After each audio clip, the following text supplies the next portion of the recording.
Hello students, today we'll discuss about attention deficit hyperactive disorder in this class.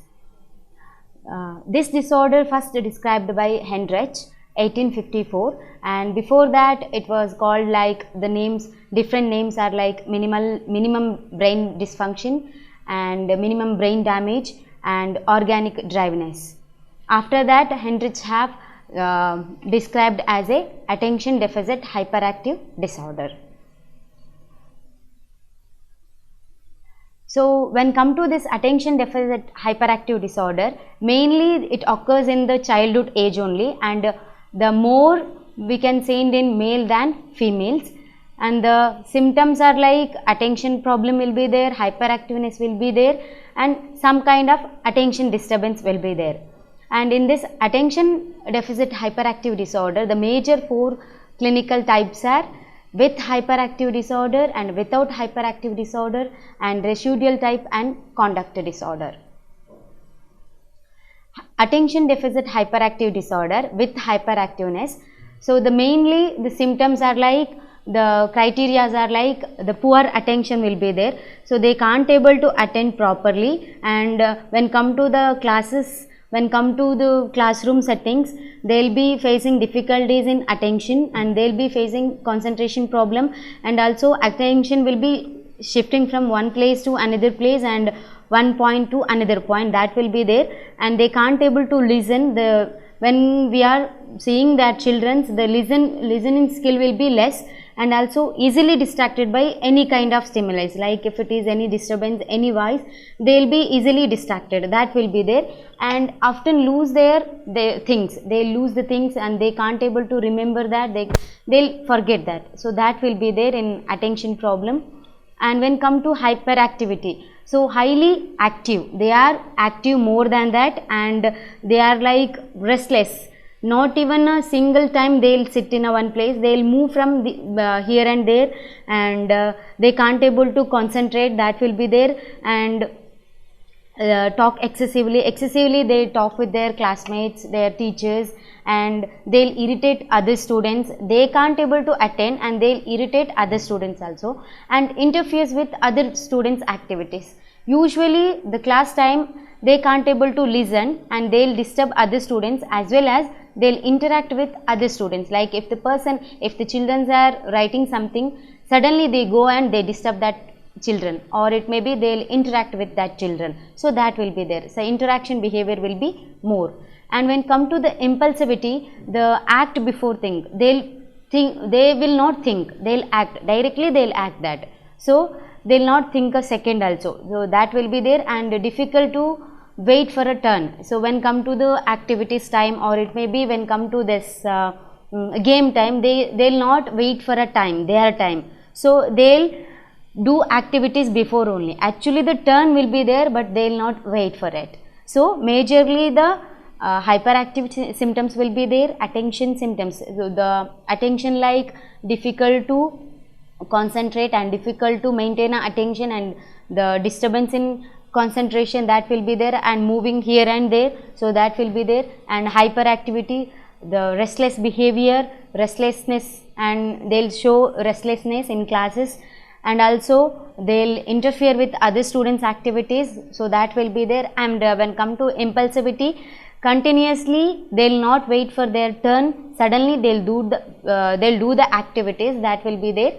And also they will not think, if the teachers give any activities, they will not think, directly they will do the activities. So, that will be there. These are the major diagnosis comes under this, the clinical features comes under this hyperactive behavior. So, attention deficit hyperactive disorder with hyperactivity.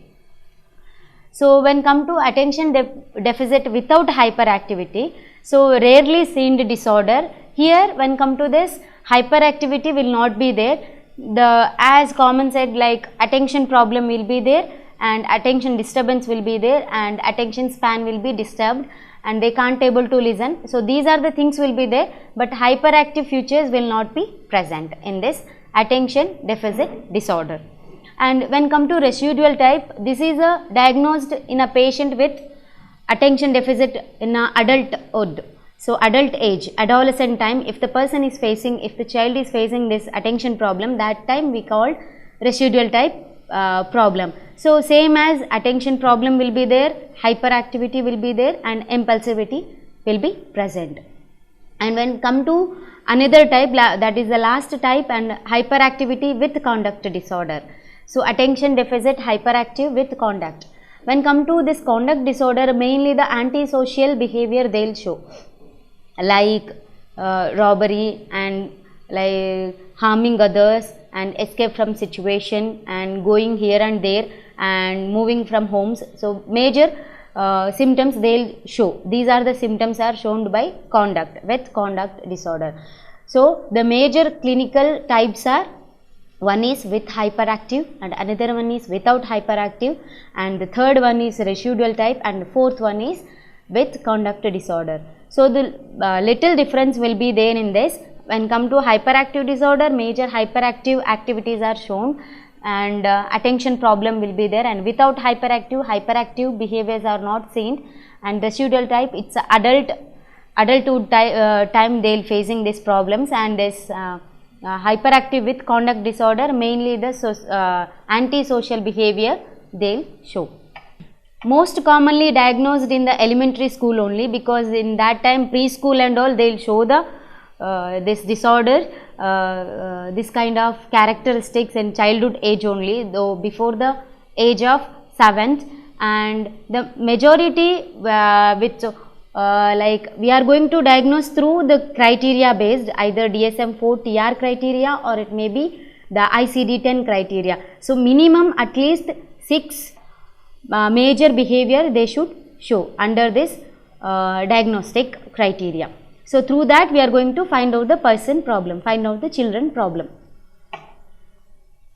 And when come to the functional impairment, so the majorly the functional impairment like daily work routine, what are the difficulties they may show. Like children with ADHD, mainly they may gone through injuries, any kind of injuries, or it may be motor dysfunction, like poor motor coordination, poor relationship, because mainly they are having this less concentration and less attention, and impulsivity will be there, no. So because of that they will show some kind of disturbance in this, so that will be there. And when come to this educational field, poor educational improvements, so the studies and their writing and their listening skill will be less. And when come to this family area, so difficult to maintain the family stress, difficult to manage the family stress in adolescent time, and also school delinquency, like when come to school age they'll not go properly, and also they'll not able to listen properly, they'll not able to write properly, because totally they'll be distracted and totally they'll be disturbed by external stimuli. So these are the major things comes they'll gone through it and they'll experience. And also after that the adolescent time they'll be increasing in smoking and drinking alcohol, that habit may be present. So these are the major clinical type and diagnostic criteria for ADHD, attention deficit hyperactive disorder.